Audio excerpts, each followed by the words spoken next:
Nacional por un Ecuador libre de violencia y adicciones es uno de los ejes del diálogo que promueve el gobierno y que tuvo lugar precisamente el día de ayer en la gobernación del Guaya. Su titular, el doctor Raúl Ledesma, nos acompaña esta mañana. Señor gobernador, qué gusto tenerlo aquí. Buenos días y bienvenido. ¿Quiénes participaron de este encuentro y cuáles fueron las propuestas más relevantes contra la violencia? Bueno, un saludo a todos los que están viéndonos, un abrazo en este día viernes. Gracias por la invitación, Luisa. Bueno, la mesa contra la violencia es fundamental, porque vemos que esa es una cosa que hay que atender de manera prioritaria. Hay cosas muy importantes, hay varias cosas importantes, pero el tema de la violencia es un tema que vemos con preocupación desde el gobierno nacional, sobre todo el presidente Lenín Moreno, como la violencia familiar, la violencia intrafamiliar, el femicidio, la violencia de género, va asumiendo proporciones que debemos de inmediatamente atacar.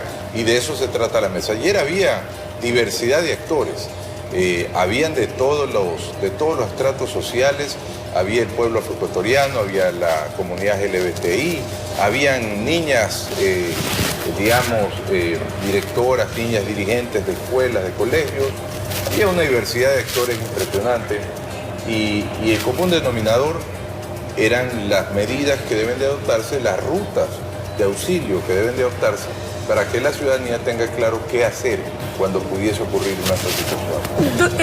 Señor gobernador, sin duda, y ya que estamos hablando del tema de la violencia, recientemente el país fue testigo, sobre todo a través de las redes sociales, de cómo una protesta de estudiantes de medicina se degeneró en lamentables incidentes con acusaciones mutuas. Exactamente, y de acuerdo a lo que usted conoce del tema, ¿qué fue lo que sucedió y qué lección debe dejarnos este triste episodio? Bueno, primero lo rescatable y lo más importante del tema es que se logró luego de este incidente nefasto que sentemos a los actores, a los chicos estudiantes en una mesa de diálogo. Ellos fueron a la gobernación, los atendimos, nos sentamos, dialogamos y ya estamos buscando vías de solución. El día lunes tenemos una importante reunión ya con actores institucionales, tanto el Ministerio de Salud, la Universidad de Guayaquil, el Ministerio de Trabajo, en fin, los propios estudiantes obviamente, un delegado del vicepresidente de la República, para ver vías de solución, que hay algunas soluciones que se pueden tratar. La violencia es absolutamente condenable, pero el diálogo tiene que mantenerse. Por eso la importancia del acuerdo nacional. Sin lugar a dudas, amables televidentes, y es que es vital, ¿verdad? Como lo hemos dicho aquí incluso en días posteriores e incluso el mismo día de esta protesta, estas llegan a perder legitimidad cuando se derivan en actos de violencia, en incidentes, que luego pues lamentamos profundamente. Así que desde aquí el llamado, como siempre, al diálogo. Sentarse, conversar, buscar una salida apropiada a través del diálogo. Aquello es vital y yo creo que es rescatable. Ahora, ellos están demandando la restitución de los $200 que se eliminaron a lo que ellos reciben a manera de estipendio. ¿Es viable, es posible poder restituirles lo que están pidiendo? Mire, fue una consecuencia de una falta de planificación. Yo sí creo que hay que ubicar a los culpables, a los que generaron esta falta de planificación con el siguiente problema ocasionado y aplicar una sanción ejemplar, primera cosa. Y con la cosa más importante, las marchas, las manifestaciones, los reclamos, el presidente Moreno siempre los permite, por supuesto, esa es parte de la libertad de expresión que hoy día existe en Ecuador y que no existía. Lo que no podemos permitir y no vamos a permitir es que se cierren calles enteras, se cierren avenidas, se cierren carreteras, impidiendo el libre tránsito y el derecho de las demás personas. Hay que respetar, hay que demandar, reclamar, sí, pero respetando el derecho ajeno y de manera civilizada. Este es uno de los primeros acuerdos que sin mesa de acuerdo nacional se logró con los estudiantes. Nunca más van a ser mientras estemos en los diálogos y vamos a llegar a una solución. Alguna vamos a presentar. Eso es lo importante, varias alternativas. Claro. La plata no es solamente la solución del problema.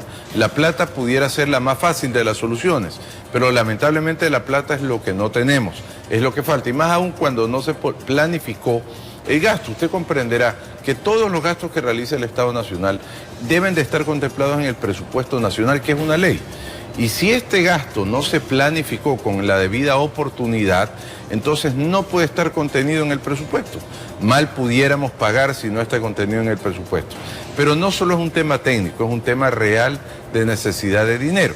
Pero hay varias alternativas. Hay temas de horarios, hay temas, mire, ¿por qué no podemos ir, por ejemplo, a una especie de pensión diferenciada? Yo ese día traté con una señorita o señora que me decía, yo soy madre de familia, tengo hijos, vengo de Milagro, yo he hecho mi presupuesto en base de lo que iba a recibir. ¿Cómo no? Y ahora me hacen un recorte de $200, usted comprenderá el hueco presupuestario que tenemos. Bueno, yo le dije, es la misma situación para el Estado.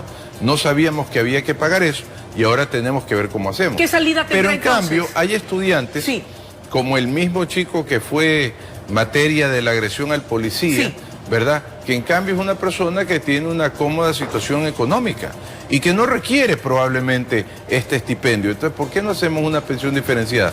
Para darle el estipendio completo y diferenciado de acuerdo a las distintas necesidades que requieren los estudiantes. ¿Y qué respuesta la recibió de solidaridad. parte de ellos? Bueno, sentémonos a hablarlo, porque la otra respuesta que pudiera recibirse es, señores, esto es lo que hay y ya. Y qué pena, o no puede tómenlo, ser, déjenlo. exactamente. Claro. Bien. Entonces, ellos no tienen la culpa, es verdad. El gobierno nacional tampoco tiene la culpa. Hay que buscar quién fue, por eso yo digo, hay que buscar quién es el responsable de este error, de esta omisión, y sancionarlo de manera ejemplar. Pero hay que estar abierto a distintas posibilidades. Enhorabuena en todo caso, y quiera Dios que esa propuesta, que me parece bastante válida y razonable, como el de poderles entregar un apoyo de manera diferenciada a quienes más lo necesitan completos y a otros no, claro, creo que es una salida válida. Volviendo al punto de partida, el tema del diálogo, que debe prevalecer no solamente en estos temas de la violencia, sino de tantos otros ejes que ha puesto a consideración del país el gobierno nacional. Si bien el diálogo es esencial, el primer gran desafío será lograr acuerdos, uno. Sí. Y el segundo, y no menos importante, pasar de las palabras o de los acuerdos a la implementación de los mismos. Así es. ¿Cree usted, señor gobernador, que podrá lograrlo el gobierno en los próximos 2 años que le quedan? Mire, yo creo que en pocos días se muestran grandes logros. Usted tiene el acuerdo que ha llegado ayer el ministro de Trabajo en el Consejo, no ayer, en días anteriores, el ministro de Trabajo en el Consejo Nacional de Trabajo y Salarios, con los sectores, tanto empleadores como empleados, sobre reformas que pudiendo ser pocas, no son de menos importancia, porque significa que las partes están absolutamente abiertas y dispuestas a llegar a acuerdos razonables que no afecten derechos de los trabajadores, pero que permitan la inserción laboral.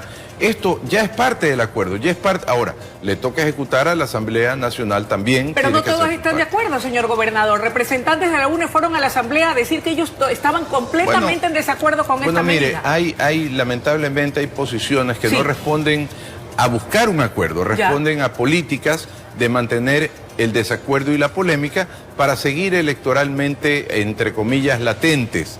Entonces, yo creo que hay que diferenciar en este caso, los ecuatorianos debemos diferenciar 2 tipos de grupos cuando se sientan en una mesa. Los que se sientan a buscar las soluciones a un problema, ¿verdad? Y los que se sientan a mantener la polémica para hacer una opción electoral en algún momento. Doctor, el tema del decreto firmado el día de ayer por el presidente de la República que declara el estado de excepción en todas las cárceles del país. Era una medida indispensable, sin duda. Bueno, demuestra la preocupación del presidente Lenín Moreno sobre esto. También es parte de la seguridad, obviamente. ¿Cuál es el alcance de este violencia. decreto, de esta decisión? Bueno, primero, más allá de las Fuerzas Armadas que ya estaban sin decreto por pedido del presidente de la República a disposición de él, ya trabajando en el tema de control de armas ilegales en las afueras de las cárceles, control que hacen todos los días en distintos puntos de la ciudad de Guayaquil, en distintos puntos del Ecuador. Sin embargo, había que hacer una fortaleza afuera de los centros penitenciarios. Además de eso, hay temas de capacitación, temas de condiciones de seguridad, de medidas, reforzamiento de medidas de seguridad, recapacitación de funcionarios que trabajan y obviamente de medidas que pudieran llevar a remover a malos funcionarios también. Doctor, usted fue ministro de Trabajo y tocaba un punto, el tema del acuerdo para los trabajadores respecto de estos cambios o reformas en el ámbito laboral que sin duda son importantes y requiere el país.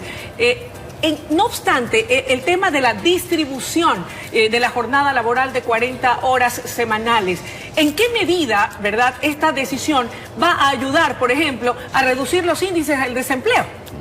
Bueno, yo creo que debe haber un compromiso de los empresarios, Si bien es cierto, este era un pedido, un clamor de parte del sector empresarial, creo que como corresponsabilidad y contraprestación de ellos, la contraparte de ellos debe ser el compromiso de que efectivamente, una vez que esto esté vigente, se genere una importante inserción laboral, un importante porcentaje de ecuatorianos en el sector laboral. Y se puede hacer porque hay un sector muy importante que está trabajando en la informalidad. Estos contratos pudieran abonar a que se formalice la relación y eso sumaría un salario digno, una vida digna a muchas personas. Para cerrar la entrevista, mi estimado gobernador, una encuesta reciente de Perfiles de Opinión que califica lo que es la aprobación de la gestión del presidente Moreno, señala que esta habría caído al 24%. La muestra fue tomada entre el 27 y 28 de abril, entre 918 entrevistas entre Guayaquil, Quito y Cuenca, en tanto que a marzo del mismo año la cifra era superior, 26,82%. ¿Cómo se explica este descenso y hasta qué punto este tipo de encuestas o de sondeos pueden constituir o no un termómetro para medir la capacidad de aceptación del gobierno entre los ecuatorianos?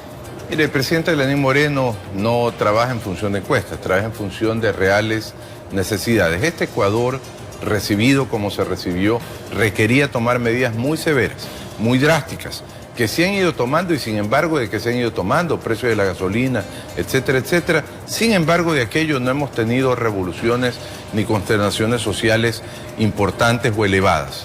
El presidente tomará las medidas que tenga que tomar, por severas o difíciles que sean, siempre que sean las correctas para la ciudadanía. Aún cuando tengan un costo político alto. Yo creo que la evaluación de la presidencia de Lenín Moreno se dará el último día de su presidencia.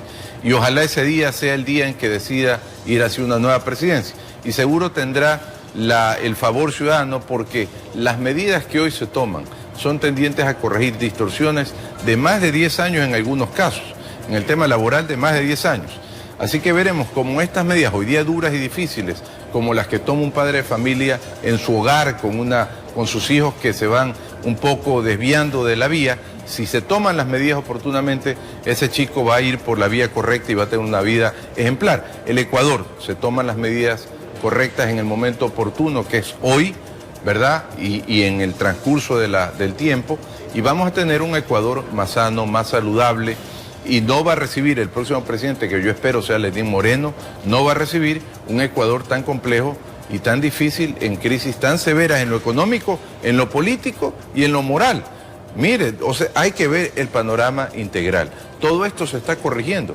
Vivimos en un Ecuador, y no lo puede negar ningún ecuatoriano, ni siquiera los sectores más recalcitrantes de la oposición, en un Ecuador mejor que lo que vivíamos hace 2 años. El tiempo de la entrevista concluido. Quiero agradecerle por su presencia esta mañana para poder abordar estos temas de coyuntura y que son del interés de todos los ecuatorianos.